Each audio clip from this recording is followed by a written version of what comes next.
pupuk yang kita gunakan yaitu pupuk yang khusus dibuat untuk kepentingan sendiri.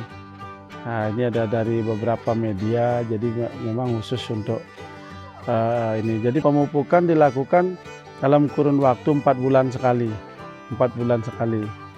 Jadi ini adalah pupuk organik, pupuk yang terbuat dari kotoran hewan, dari kokopit, daun bambu, arang sekam, dan ada juga sedikit kandungan kapurnya, dolomitnya. Ini dilakukan setiap 4 bulan sekali.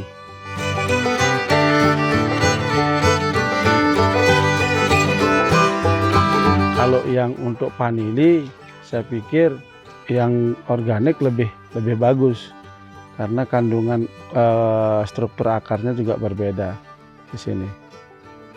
Ini kami lakukan dengan menggunakan pupuk khusus yang memang kita buat sendiri. Nah, itu dilakukan 4 bulan sekali.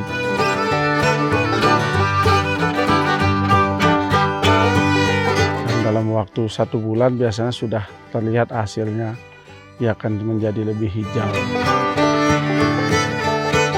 Pupuk ini dibuat dalam kurun waktu 2,5 bulan.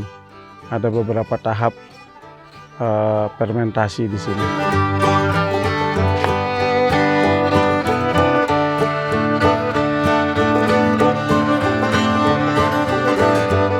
Nah, ini kondisi vanili yang kurang sehat, Jadi kita melakukan pruning seperti ini untuk melakukan pemotongan. Jadi dia ini sudah tidak maksimal tumbuhnya. Kita akan melakukan penanaman ulang. Nah ini, jadi ini juga sudah di sini ada pohon yang sudah putus di sini, kita buang. Kita melakukan pemotongan di sini.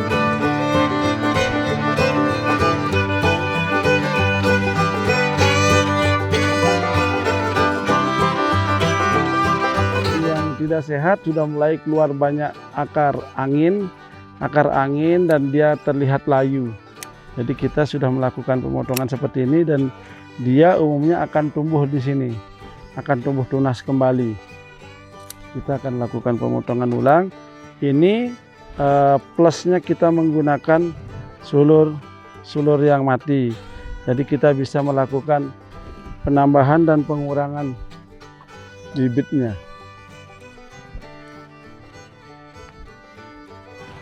Masih sehat.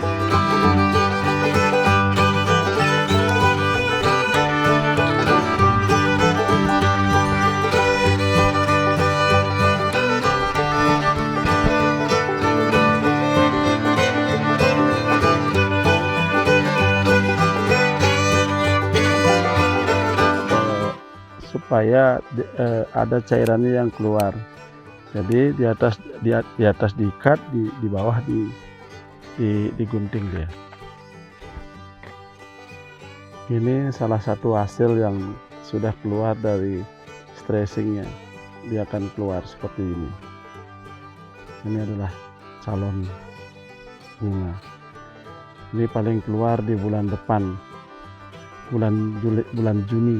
Ini baru bisa dipolinasi dan sudah dilakukan stressing, jadi biar kita tahu bahwa ini yang harus berbunga.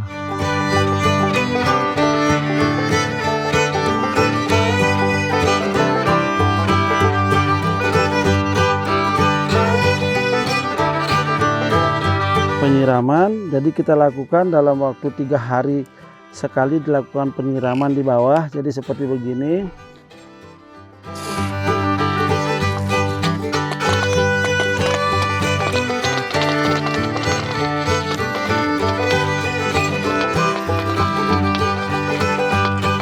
Ini penyiraman kalau musim kemarau 3 hari sekali.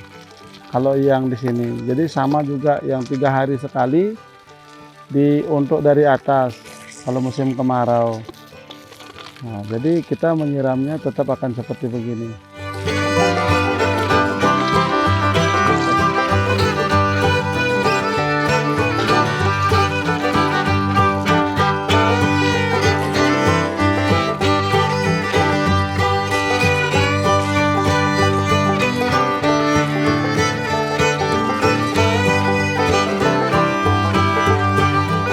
Kalau yang tajar tidak, dia itu biasanya semakin lembab dia akan semakin bertahan. Daripada dia kering, dia biasanya menjadi lapuk. Kalau tajarnya yang dari beton, dia itu untuk karat, kalau yang ada besinya pasti berkarat, tetapi waktunya akan lama, akan sangat lama. Oke.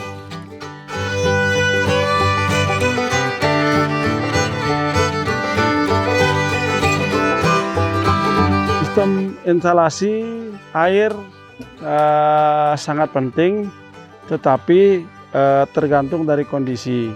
Hari ini di sini saya menggunakan sistem instalasi yang membuat saya dalam pengoperasiannya menjadi mudah. Adapun misalnya tidak seperti ini juga bisa, tidak jadi masalah.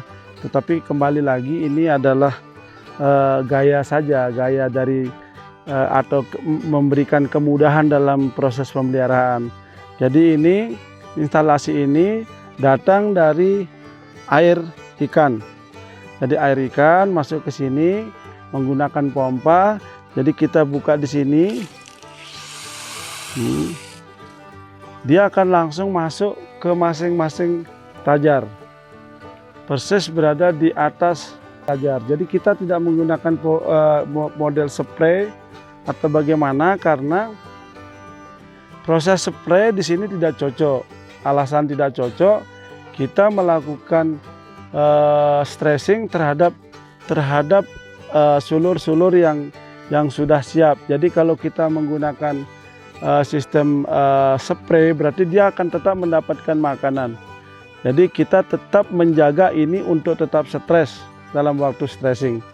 Jadi kita hanya support dengan menggunakan tetes atau mengucur langsung ke tajarnya. Dia jadi langsung ke batang pokok utama, Jadi yang ke sini, yang keluar ini sama sekali dia tidak mendapatkan nutrisi. Begitu kita melakukan stressing penekanan atau pemijatan. Jadi saya menggunakan teknik untuk langsung turun di sana tanpa menggunakan drifter, karena drifter kadang-kadang kendalanya dia tuh mampet, tapi ini langsung melakukan pengeboran di antara masing-masing. Jadi saya pikir sangat-sangat membantu kita melakukan dan mengurangi waktu untuk melakukan proses penyiraman. Ini palepnya cuma satu, bisa menyiram hampir lebih dari 100 tajar. Jadi kita cukup menutup di sini saja. Adapun untuk yang ini, tetap untuk penyiraman di bawah tetap sangat penting, karena kita menjaga di bawah supaya akar-akar di bawah tidak stres juga. Dia tetap mendapatkan kelembaban. Jadi kelembaban akar yang ditajar dan kelembaban akar pokok yang ada di bawah. Jadi ini pentingnya dan sangat penting, yang seperti saya sampaikan bahwa bertanam vanili hal yang paling penting adalah media. Jadi media di sini tetap harus terlihat gembur dan tidak padat untuk menjaga sirkulasi udara dari masing-masing akar tersebut.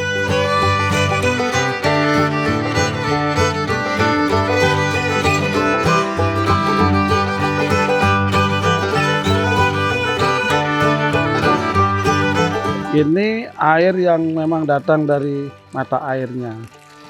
Jadi dari pegunungan. Jadi dulu sebelumnya untuk melakukan penyiraman saya menggunakan yang ini, tetapi saya mempunyai inisiatif menggunakan air dari limbah dari ikan ini. Jadi ada beberapa kolam yang kita pakai untuk penyiraman. Jadi ini air bersih dan air kotornya diambil dari sini menggunakan pompa. Dari pompa langsung dimasukkan ke beberapa kebunnya. Jadi di masing-masing kebunnya itu kita menggunakan limbah dari ini dengan menggunakan pompa yang sudah kita pergunakan di sana. Kita sudah menggunakan lebih dari 3 tahun pompa itu. Ini yang untuk keluar, jadi langsung ke perkebunan. Jadi kalau saya menggunakan air ini juga sebenarnya tidak apa, tapi mungkin di sini nutrisi tidak kita dapatkan langsung selain hanya dari unsur air. Jadi kita menggunakan limbah ini adalah salah satu pupuk yang bagus untuk perkebunan, khususnya vanili. Jadi kita tetap menggunakan ini. Jadi air kolam, air bersih kita masuk ke sini dan limbahnya ini kita langsung ke kebun. Ada beberapa kolam. Jadi kolam ini sudah dalam seminggu menggunakan kolam ini. Kalau sudah mulai banyak kotorannya, kita menggunakan kolam yang lain. Jadi kita rotasi kadang ini, kadang kolam yang ini atau kolam yang lainnya.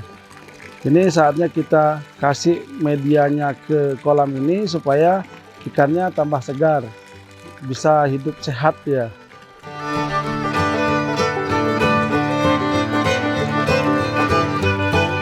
Air ini tidak hanya digunakan untuk penyiraman vanili saja, tapi juga kita lakukan untuk beberapa jenis tanaman, diantara yang lain yaitu ada durian, ada untuk jahe, ada untuk tanaman-tanaman yang lain. Kita semua ambil airnya dari sini. Jadi kita melakukan penyiraman untuk semua tanaman menggunakan limbah dari air ikan ini.